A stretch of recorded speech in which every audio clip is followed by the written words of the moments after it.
সামরিক উপস্থিতি বহুগুণ বাড়িয়েছে। ভারী সামরিক সরঞ্জাম এবং অত্যাধুনিক প্রতিরক্ষা ব্যবস্থা স্থাপন করা হয়েছে এই দ্বীপগুলোতে।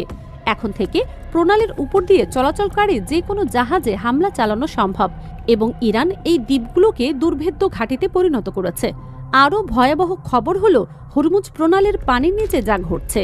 ইরান বিপুল সংখ্যক নোমাইন বসানোর কাজ সম্পন্ন করেছে।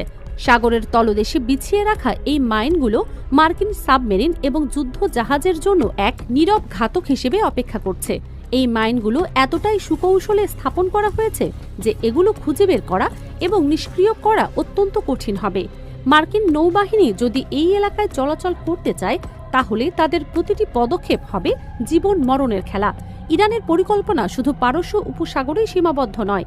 তেহরান স্পষ্ট জানিয়ে দিয়েছে যে যুদ্ধ শুরু হলে তারা পারস্য উপসাগর থেকে লোহিত সাগর পর্যন্ত সমস্ত গুরুত্বপূর্ণ